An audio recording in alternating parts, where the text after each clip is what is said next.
The Emmys are fast approaching, and given my love for all things animation, I thought I'd take a look at each of the nominees for Best Animated Program. There's a pretty fantastic crop this year, and they're all shows that I've encountered in the past and really enjoyed. But first, I should probably briefly go over some shows that may have been snubbed. The most glaring I could find was Amazon Prime's Invincible, which received no love despite putting out what is, in my opinion, a phenomenal season of television. There was also no love for South Park or Big Mouth, both of which have been Emmy darlings in the past. But for me, the one that stings the most is the final season of Disenchantment getting 0 nods, meaning the show goes out with absolutely nothing. But hey, sometimes the Emmys can be unforgiving. When I close my eyes at night, I still see BoJack Horseman losing to The Simpsons. Regardless, past traumas aside, let's get to the nominees.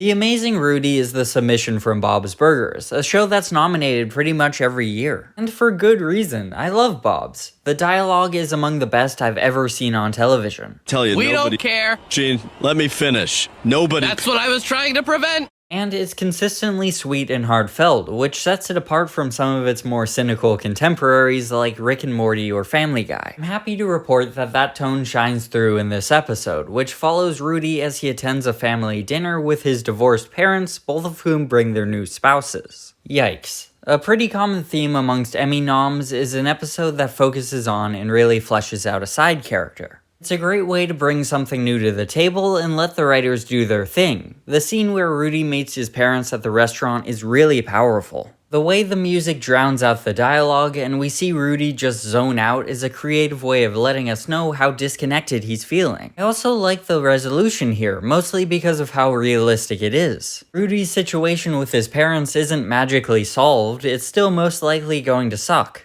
But Luis deciding to be there for him highlights how you just have to lean on others to get through hard times. Doesn't talk down to the audience, which is really admirable. However, this episode isn't perfect. As strong as the side characters are, you definitely lose something when the Belcher family isn't on screen interacting with each other. What's more, it kind of just has less going for it than the other nominees. Don't get me wrong, I think simple stories can be just as good, if not better, than complicated ones if done well. There's a lot of power to a well-done, focused story with a clear message, but I think the other nominees just do more interesting stories that are handled a bit better. Still, it's hard to deny just how sweet this one is. So, Bob's has garnered 13 Emmy nominations in just 14 seasons. However, it's only ever won twice. Its odds aren't the best, sort of always the bridesmaid, never the bride situation. But there's always a chance, and I think it deserves the nomination, at the very least. Surprisingly enough, for the past couple of seasons, The Simpsons has undergone a slow resurgence in quality and popularity. It's been far from perfect, but new showrunners Matt Selman and Al Jean have provided a genuine breath of fresh air in season 35. Although the episode Night of the Living Wage isn't one of the more recent experimental character-focused episodes like Carl Carlson Rides Again, what it lacks in originality it makes up for in passion, because this one is all about unions. When Marge starts working for a ghost kitchen to make some extra money, she's horribly mistreated by the corporate higher-ups and forms a union with her coworkers. One of the best things about this episode is just how genuine Marge's frustration feels. Given that this episode aired shortly after the writer's strike and given the ongoing animation strike, it's easy to see why the episode didn't really pull any punches. The CEO character was so despicable, and the fact that he used real union-busting tactics made him all the more convincing. Some of his lines about disrupting the industry made my skin crawl. Kitchen scenes were also pretty enjoyable. It's very obvious the writers have been watching The Bear. I mean, who hasn't? That being said, both Homer and especially Lisa felt out of character this episode, lying to Marge and wasting her efforts by ordering takeout every night. And when Homer was sent in to break the strike, well, I definitely saw shades of jerk-ass Homer, which is disappointing for a season with such strong character writing. Still though, this episode was funny and very passionate. Not sure who does the voting in the Emmys, but if we have some former writers or members of SAG-AFTRA, this one might just have a chance. It's far from out of the question. 8 wins, even spread across 35 seasons, isn't anything to sneeze at. I've seen a lot of people who don't watch The Simpsons anymore complain about it and Bob's Burgers receiving nominations, and at least this year, I just have to disagree. I honestly hope they keep it up. A good Simpsons season would feed families.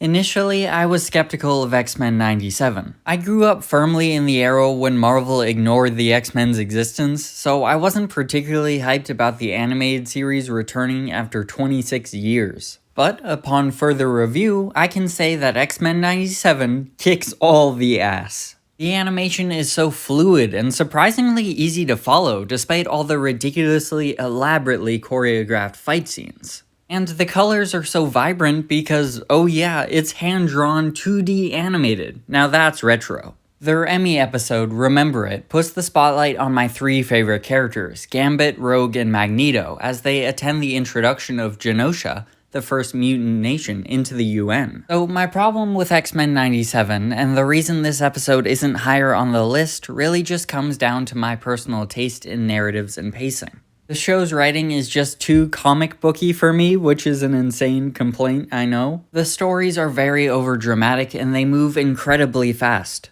In episode 3, we learn that the Jean Grey who has had a baby with Cyclops is actually a clone. After the clone Jean goes on a rampage, she sees the light and becomes her own superhero. Then, their baby becomes ill and has to be shot forward in time to receive a cure that does not yet exist. This all happens in roughly 30 minutes, and it's just a little too much for me. And along this line, this episode's soap opera plotline with Rogue leaving Gambit for Magneto was unbelievably frustrating. It's the equivalent of Pam leaving Jim for Robert California, like it's just some manufactured drama. However, Rogue does eventually come to her senses, and it did have me on the edge of my seat, so it was effective. And that ending, I won't spoil it, but my god, I'm not sure I've ever seen a show pull off action with so much unadulterated epicness. I've rewatched it so many times now. In terms of odds, I think 97 has a pretty solid chance of winning just off animation alone. This was the show that really got people hyped for X-Men in the MCU, myself included, and there's a reason for that. Add in the fact that the voters most likely won't be Gambit fanboys like me, and I'd say it stands a good shot. I won't be mad at it. Scavenger's Reign is hands down one of the most creative pieces of fiction that I've ever encountered. Following the lives of workers marooned on a mysterious planet, the show sets itself apart from the pack with its spectacularly intricate world building and complex character journeys. I've already made an entire video on what makes Scavenger's Reign so special, but just know that I don't usually like sci-fi, but I adore this show, and it may be, in my humble opinion, the most sci-fi thing to ever sci-fi. However, I definitely think it's a little odd that of all the episodes, they picked episode 4, The Dream. It's not a bad episode, there really aren't any, but I would personally have chosen one of the later episodes, like The Decision or The Return. Regardless, it does contain great moments for each of the 5 characters, while also not feeling overstuffed. There's a large focus on Cayman's backstory and seeing how he deals with, or doesn't deal with, his guilt over crashing the ship. His entire character is fascinating in a love to hate him and feel sorry for him, but still hate him kind of way. Like when you kill a mosquito and you realize it was just trying to survive, but then it moves a little and you smack it again. Levi the robot slowly gaining consciousness and Ozzy learning to respect him as an equal is also just a really cool idea and perfectly sets up Ozzy's development down the line. And as always, there's just a lot to love in terms of world building. The animals we're introduced to are all so realistic, yet out of this world in the best way possible. Overall, I'm very happy Scavenger's Reign is getting this type of recognition. Not only is it extremely well deserved, but an Emmy win could maybe convince Netflix to give it a second season. It's a long shot, but Netflix does like to show off its awards. And after David Zaslav and HBO Max did this show so dirty in the marketing department, I'm really rooting for it. And I think the fact that I'm still actively rooting for a second season tells you all you need to know about Scavenger's Reign. I've never particularly liked violent shows, or shows with nudity. For all intents and purposes, I have the same tastes as a 10-year-old. But Blue Eye Samurai had me so enthralled that none of that mattered, and I was on the edge of my seat, completely absorbed in this breathtaking, groundbreaking story. I'm not sure I've ever seen anything quite like it. Blue Eye Samurai takes place during the 17th century Edo period in Japan and follows Mizu, a female warrior on a quest for revenge through bloodshed. Not only is Mizu a woman, she's also half white, which causes her to be ridiculed and hunted as a demon. So, to punish her father for condemning her to a life of pain and misery, she decides to hunt down and kill the 4 remaining white men who are hiding in Japan illegally. I legitimately don't think I'm a good enough writer to fully express how amazing this show is. The action, the emotion, the animation is just in a league of its own. It's been a long time since any piece of media just made me feel as much. Unfortunately, it has flown a bit under the radar, but Netflix has already agreed to a second season. Netflix, the company that's allergic to shows with multiple seasons, was like, yeah, this is too peak just to end here. The story is epic, but also overwhelmingly tragic, and these two sides are balanced incredibly well. Its only real weakness, in my opinion, is that they did not pick their best episode. In fact, episode 7, Nothing Broken, may have actually been their weakest. My problem wasn't that there wasn't enough of the mind-blowing action, it was just that this was the only episode where I could actually guess what was about to happen next. But I'm honestly nitpicking at this point. Blue Eye Samurai is amazing. I would highly recommend it as well as all of these other shows. Thank you.